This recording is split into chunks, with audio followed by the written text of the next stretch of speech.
Baik, bismillahirrahmanirrahim. Assalamualaikum warahmatullahi wabarakatuh.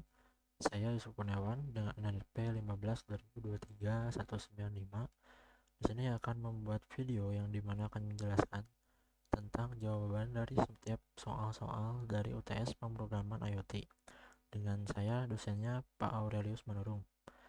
Dan di sini untuk soal nomor pertama, kita diminta untuk merancang bangunan alat hidroponik yang berbasis IoT. Pada alat tersebut disimpan beberapa sensor dan aktuator. Untuk sensornya, untuk menghitung suhu dan kelembapan udara sekitar, sedangkan pada bagian aktuatornya adalah pompa DC 12 volt. Dan di sini kita disuruh menjawab untuk nomor A-nya, bagaimana konsep perpindahan data dari sensor di hidroponik menuju ke user interface aplikasi melalui website mobile ataupun desktop, dan juga store data ke database melewati backend.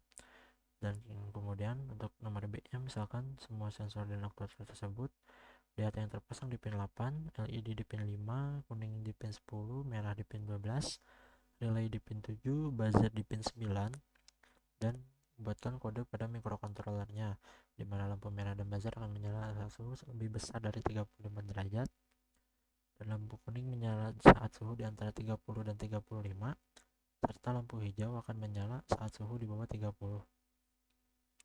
Untuk soal nomor 1A, untuk jawabannya, pada sistem hidroponik berbasis IoT, data dari sensor suhu dan kelembapan dibaca oleh mikrokontroler seperti SP32, lalu dikirimkan ke backend melalui protokol HTTP atau MQTT.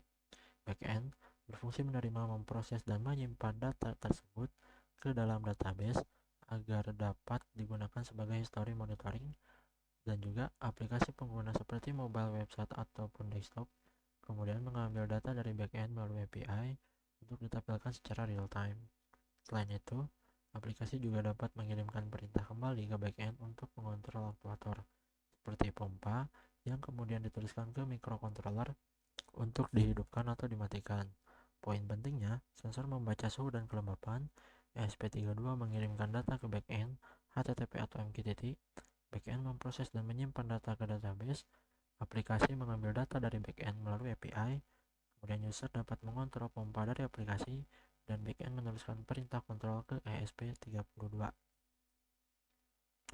Dan di sini untuk yang nomor 1B, saya sudah membuat rangkaiannya yang dimana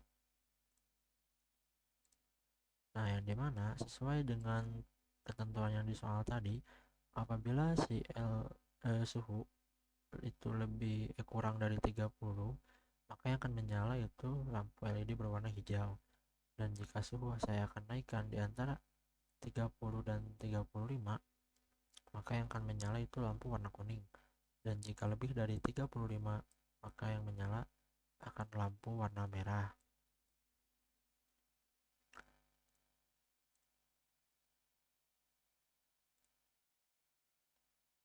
Mungkin itu penjelasan untuk nomor 1 terlebih dahulu.